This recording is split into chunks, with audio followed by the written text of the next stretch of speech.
Welcome everybody to this Autometrics webinar about tinnitus assessment. This webinar is the first webinar in a series. Sounds like we have some. It's the first webinar in a series of 3 webinars from Autometrics, and the full list of all webinars can be found on the Autometrics website.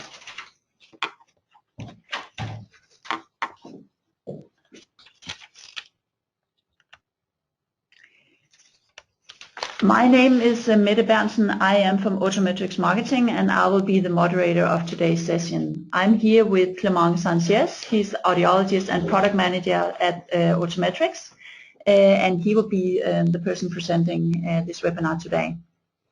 Before we start, I'll just give you a little bit of information about how we will run this session. First of all of you have been muted, and that's basically to reduce whatever background noise there might be. But it is, of course, still possible for you to ask questions during the session, and you do that by using the question box in your webinar menu. I will then collect all questions that come in during the session, and at the end of Clement's presentation, we will go through as many of your questions as possible. And in case there will be questions we don't get to, we will make sure to reply or send you an email with the reply after the webinar. If you experience any technical problems or need any support, please write me directly. You will find my name also in your webinar menu under Mette Berntsen. There might be a short delay in slides from time to time, and don't worry about that. I mean, the system would catch up automatically as we go. And now I'll hand over to Clement.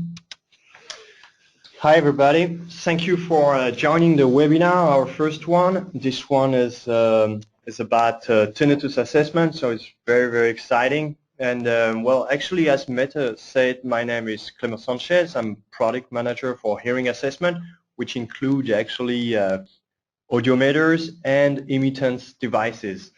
The module and the application I will mention today is about the latest one we have included in our Astera 2 audiometer, which is a clinical audiometer. And I'm also an audiologist, and I'm very excited to talk about tinnitus because in my previous practice, I used to meet actually tinnitus patients, and I used to make some kind of assessment with the equipment I had at this period of time, and it was not easy at all. Actually, it was possible, but it was not comfortable because nothing was integrated and nothing was very, very dedicated to tinnitus at this period of time. So that's why I'm very excited in Autometrics to work on such area and to present today something concrete for professionals who meet tinnitus patients. So I will start this presentation with a brief introduction, recalling the challenges of professionals working with tinnitus patients or people complaining about tinnitus. And then I will review the different reasons for conducting this tinnitus evaluation. And then we will talk about the psychoacoustical measurements and the questionnaires included in this module in details. And finally, a brief conclusion, and we will have a session of questions and answers. So I just would like to recall the challenges about the tinnitus patients. We know that patients with tinnitus symptoms present unique challenges for tinnitus, for audiologists, sorry, but just remember that tinnitus symptoms vary widely, and it's not always easy to interpret the severity of the tinnitus. So while there are methods for reducing the symptoms of tinnitus, there is in fact no cure-all for tinnitus today. So this can make it difficult to know where to begin when a tinnitus patient walks into the audiologist clinic. So tinnitus is a subjective phenomenon, as you probably know, but it makes actually difficult to evaluate objectively, with it being measured, quantified, and described only based on the responses of patients. So actually, the sounds associated with most cases of tinnitus have been described of being analogous to hissing, clicking, rigging, crickets, rhythm, a lot of different words expressed by the patient himself. But what to do with these words, with this interpretation of the sound? So that's actually the difficulty in our world. So an audiologist meeting a patient complaining of tinnitus needs to identify and quantify the subjective symptom. So this is necessary both to establish the clinical type of tinnitus and to recommend the correct instrumentation to manage the tinnitus. And according to Richard Tyler, the quantification of a symptom is fundamental to understanding its mechanisms and treatments. And if we cannot measure it, we cannot study it. So assessment and dialogue play a crucial role in managing tinnitus. So with an assessment, the person with tinnitus can see the condition illustrated and quantified on an audiogram. So let's start with a review of the different reasons for conducting a tinnitus evaluation. First of all, description of the tinnitus by the patient himself, meaning the quality of the tinnitus we mentioned before, ringing, clicking, hissing, may be difficult for the professional to start on a valuable basis for communication. So the evaluation gives a more objective picture of the tinnitus with level, frequency, maskability, etc. And we will go into detail afterwards.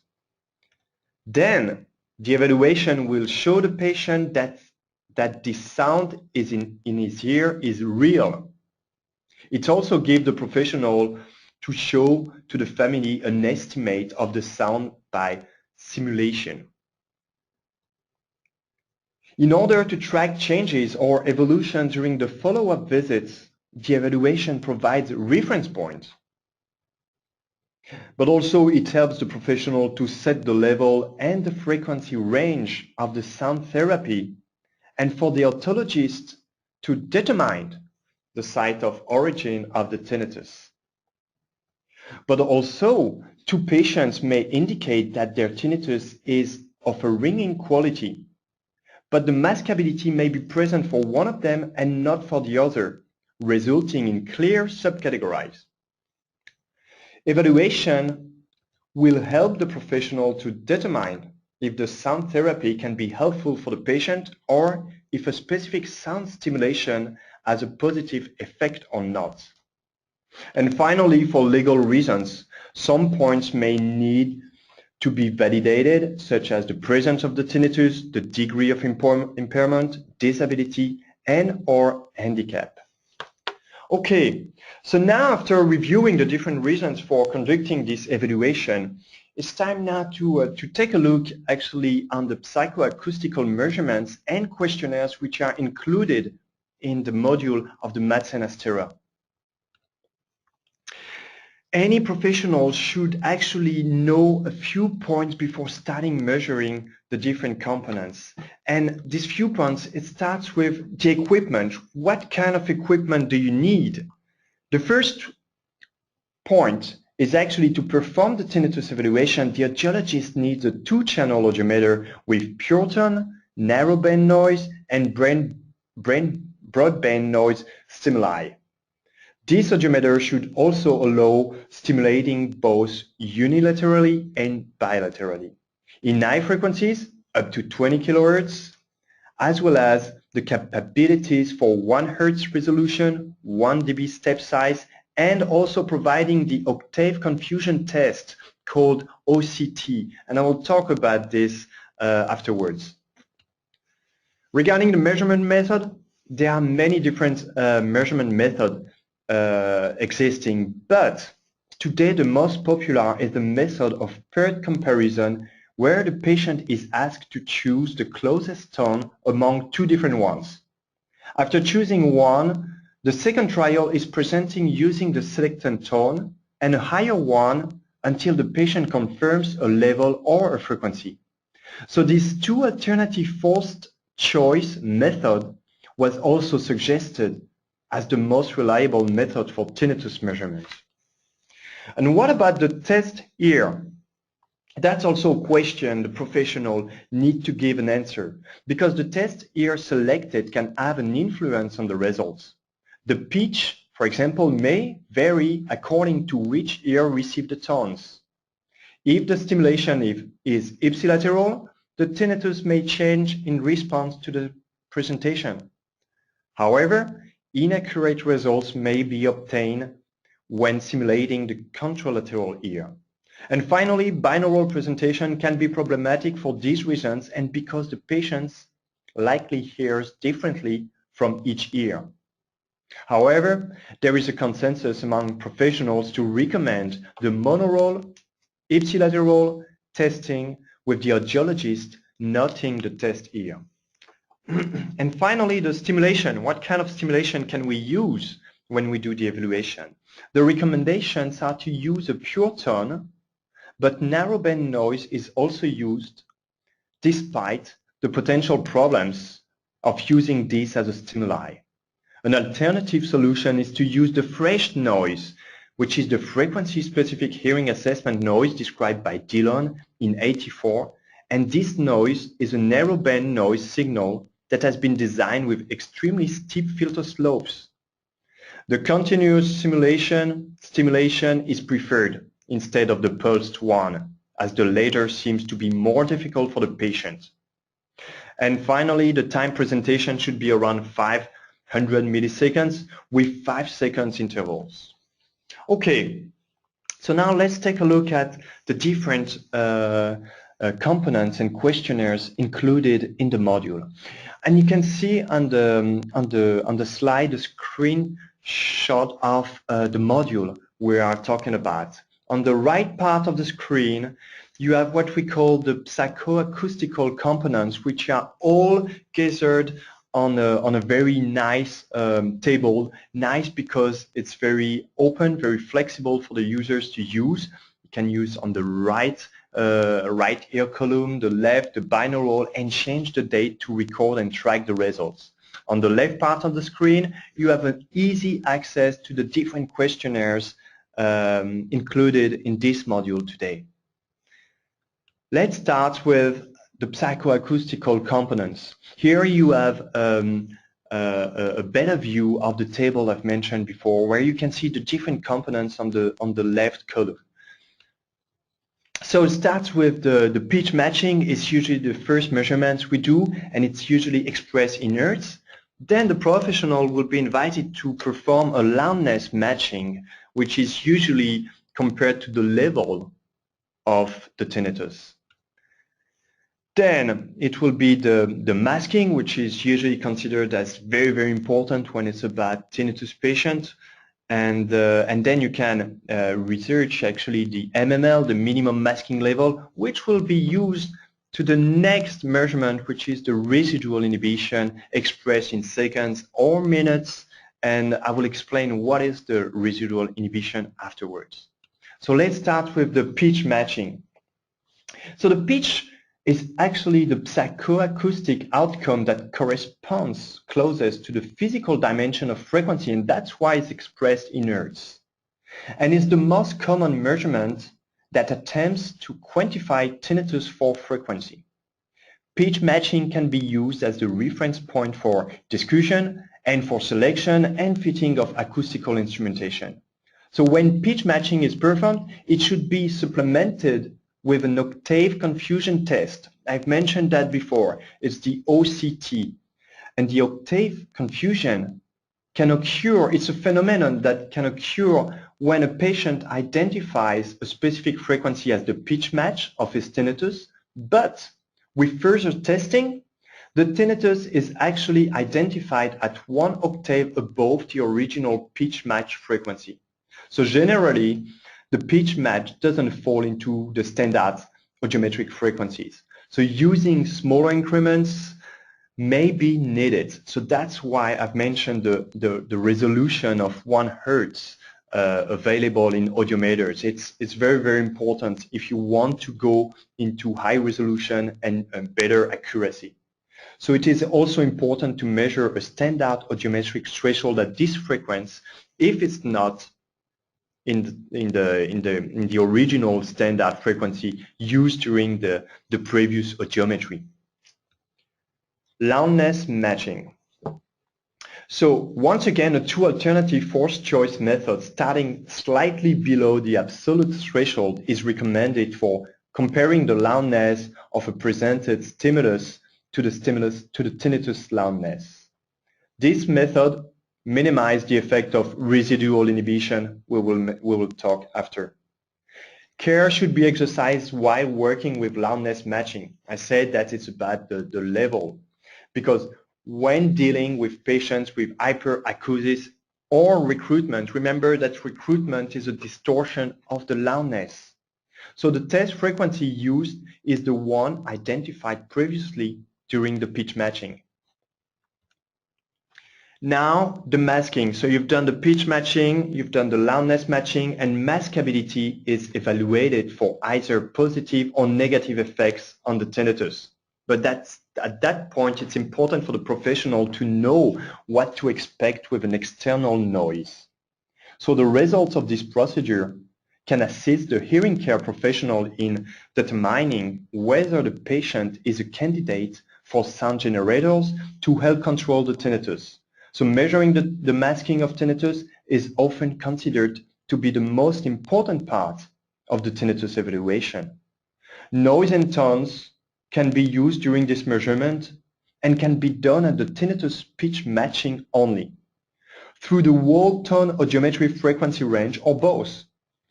The outcome of this subtest is the determination of maskability and the definition of the minimum masking level at which the tone or noise provides a masking effect. Finally, I will talk about the residual inhibition. I've mentioned that several times, and it's a very, very interesting effect which occurs only with tinnitus. It's also called as a forward masking, and it's defined as the temporary suppression and or disappearance of tinnitus following a period of masking. So you provide a masking stimulation for a while, and then the tinnitus will disappear for a while. Not for everybody, but it's important to know who could benefit of this residual inhibition.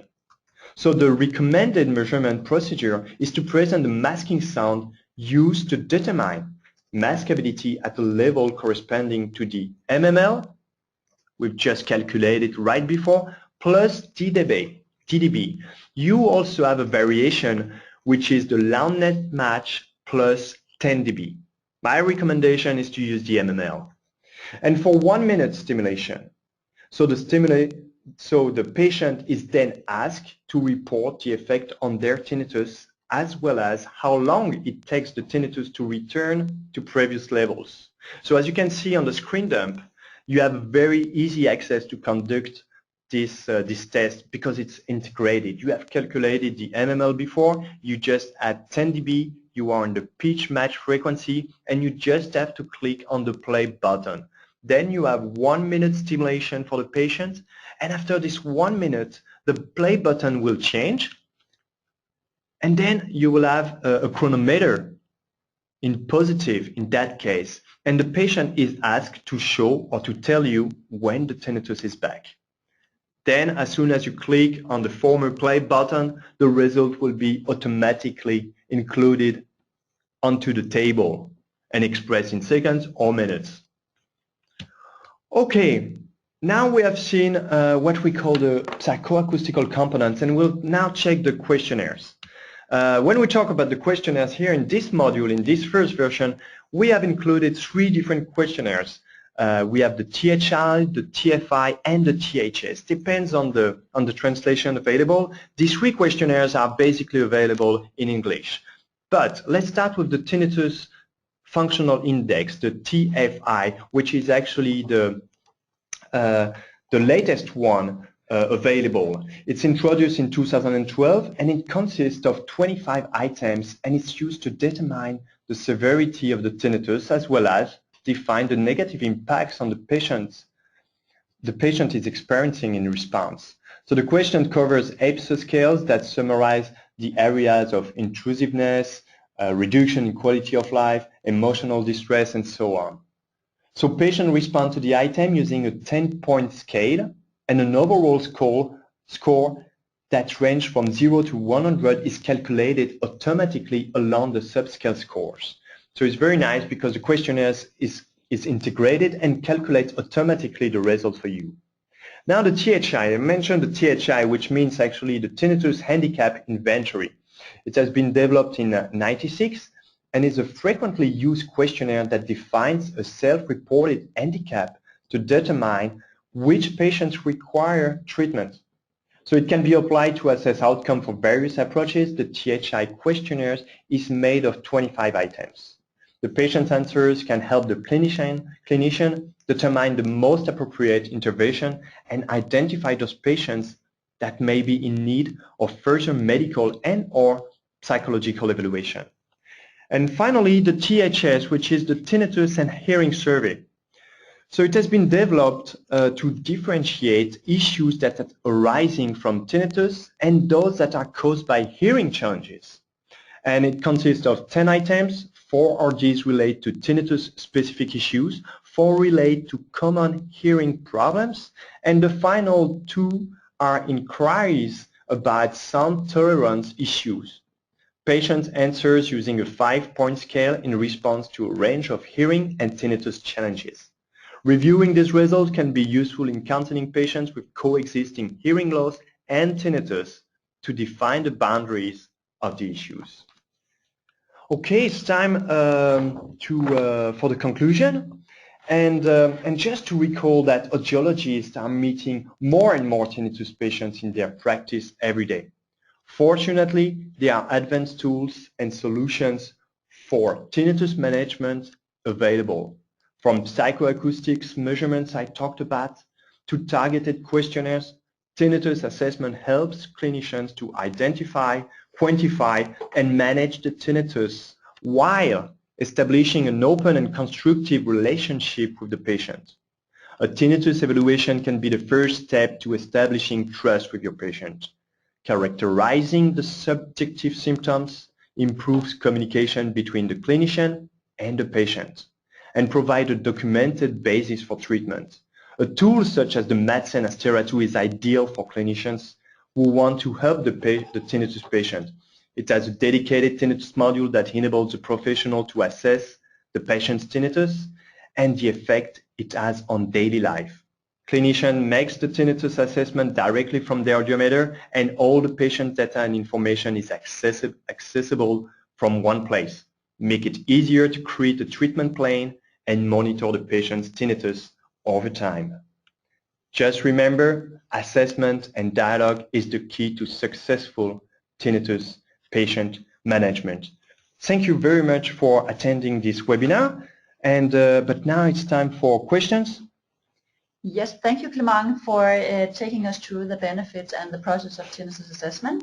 We now have time for questions, and we already have some questions that have come in, but the rest of you, if you have anything, please use your menu to post more questions.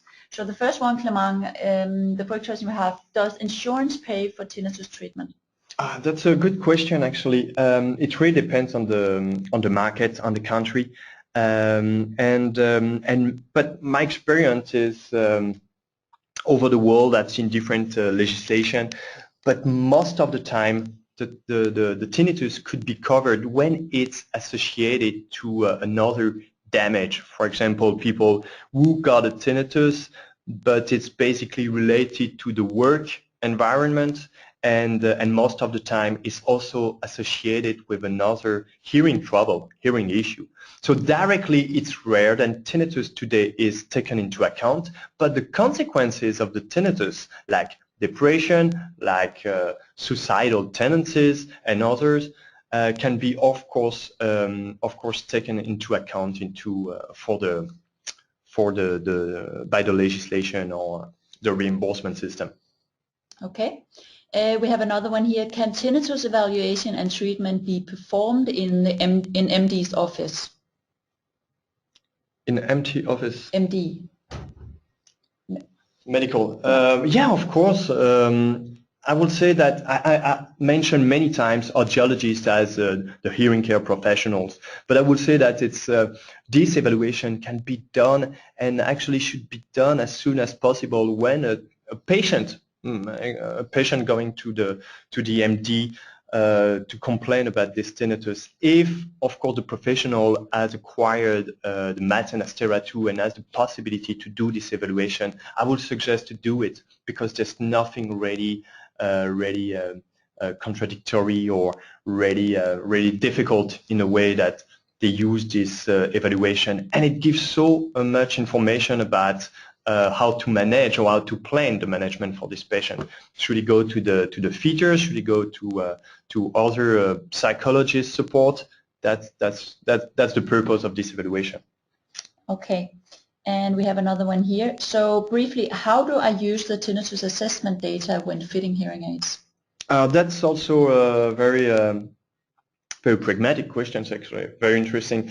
Today it's quite difficult for us to give recommendations because I will say that the path following the tinnitus evaluation, when you feel that, okay, this patient requires some support, and I can see that with the maskability test that it could benefit some external sound to not mask but to conduct the patient to what we call habituation of his tinnitus.